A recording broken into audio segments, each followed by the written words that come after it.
এটা কি জানো বাবা? মার্মেডের ভেতরে এটা কি গরিলা? হ্যালো ভিউয়ার্স, কেমন আছেন?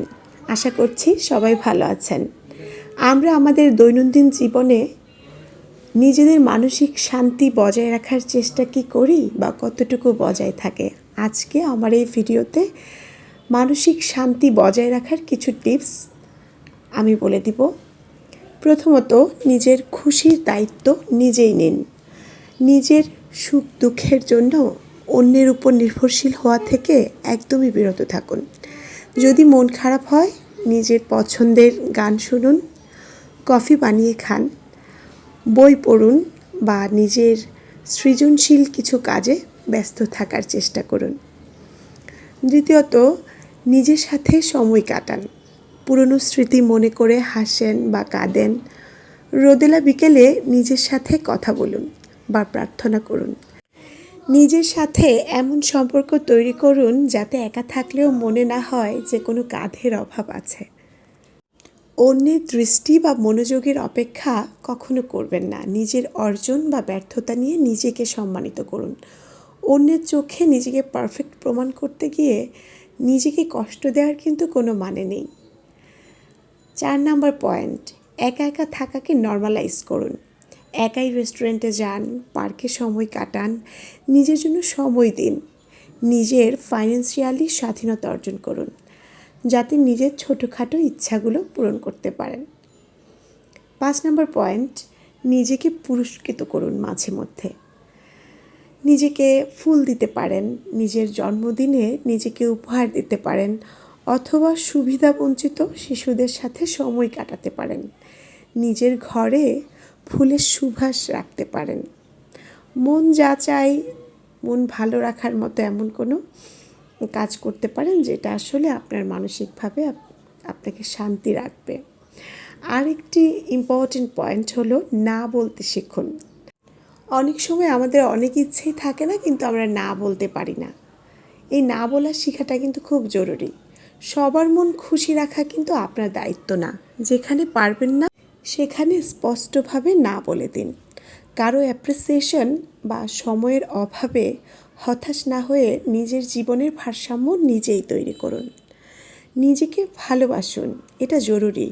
নিজের প্রতি যত্নশীল হওয়া আর নিজের খুশির জন্য কাজ করা, এটাই আসলে জীবনের আসল সৌন্দর্য।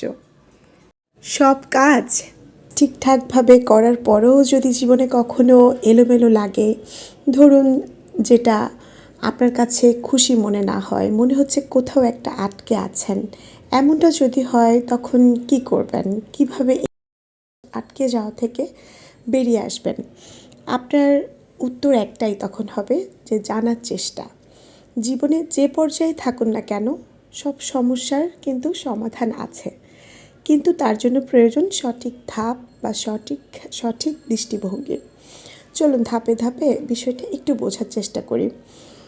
1 নাম্বার, যদি ধরেন আপনি হারিয়ে যান, সমাধান হলো শিক্ষা, যে এই জায়গা থেকে আমি সরে গেছি, হারিয়ে গেছি। কখনো কি লক্ষ্য করেছেন যখন আপনি কোনো সমস্যার সম্মুখীন হন তখন আপনার সবচেয়ে বড় অসুবিধা হয় জানার অভাব। তাই যদি হারিয়ে যান, বুঝতে না পারেন, প্রথমে শিখুন, জানার চেষ্টা করুন, বই পড়ুন, লোকেদের সাথে কথা বলুন, ইন্টারনেটে ঘাটাঘাটি করুন। জানাটাই আলো, আপনাকে পথ দেখাবে। 2 নম্বর ধাপ হলো, আপনি যদি শিখে যান, সমাধান হলো সেই কাজে নামা। জ্ঞান যদি শুধু মস্তিষ্কেই থাকে তবে তা মূল্যহীন। কাজে শিখে ফেললে এখন দরকার বাস্তব জীবনে তার প্রয়োগ। শুধু পরিকল্পনা করে কিন্তু বসে থাকলে হবে না, এক পা করে আগাতে হবে। আপনি যদি কাজ শুরু করেন, সমাধান হলো সেই কাজে লেগে থাকা। শুরু করাটা কিন্তু সহজ, কিন্তু মাঝপথে হাল ছেড়ে দেওয়াটা সবচেয়ে বড় ভুল। সুতরাং ধৈর্য ধরতে হবে। আপনি যদি লেগে থাকেন, সমাধান হলো নতুন কিছু চেষ্টা করা। যদি দেখেন পুরনো কোনো পথে কাজ হচ্ছে না, তাহলে নতুন পথ খুঁজুন। আর যেটা করছেন সেটাই করুন, অন্যভাবে করুন। আপনার চারপাশে তাকান, পরিস্থিতি বুঝুন, নতুন কিছু করার সাহস অর্জন করুন। জীবনটা আসলে দীর্ঘ এক পরীক্ষার মতো। আপনি এটাকে সুন্দরভাবে চাইলে জীবনযাপন করতে পারেন। আপনার হ্যাপিনেস এবং আপনার রেসপন্সিবিলিটি দুটোকে ব্যালেন্সড করে চলতে হবে। মানে আপনার লাইফের আনন্দ প্লাস আপনার জীবনে যে রেসপন্সিবিলিটি দুটোকে যদি একসাথে ব্যালেন্স করে চলা যায় তাহলে কিন্তু জীবনে হ্যাপিনেসটা খুঁজে পাওয়া যায়। আর যদি জীবনে কখনো হারিয়ে গেলে জানতে হবে, শিখতে গেলে তো কাজে নামতে হবে। কাজ শুরু করার আগে লেগে থাকতে যেমন হয়, কখনো পুরনো নিয়ম ভেঙে আবার নতুন করে নিয়ম তৈরি করতে হয়। তো পরিশেষে বলবো, তাই আপনার জীবন কোথাও কখনো আটকে থাকলে থেমে না যাওয়ার জন্য, থেমে না গিয়ে আবার নতুনভাবে শুরু করা, নতুনভাবে চেষ্টা করা, কাজে লেগে থাকা আর নতুন কিছু করার সাহস থাকা, এগুলো করার মতো মন মানসিকতা যদি থাকে, সাহস যদি থাকে, তাহলে কিন্তু মানসিকভাবে হ্যাপি থাকা যায়, নিজের কাজ নিয়ে ভালো থাকা যায়, আর কাজকে ব্যালেন্স করে জীবনে হ্যাপিনেস খুঁজে পাওয়া যায়। মানসিক শান্তি খুঁজতে গিয়ে কারোর ক্ষতি না করে যদি নিজের জীবনকে উপভোগ করে নিজের কাজগুলোকে ব্যালেন্স করে চলা যায়, তাহলে আমার মনে হয় জীবনের প্রত্যেকটি মুহূর্তই উপভোগীয়।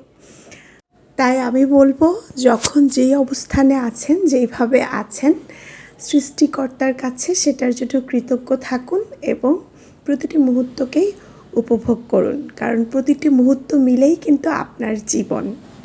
সবাই ভালো থাকবেন। খোদা হাফেজ।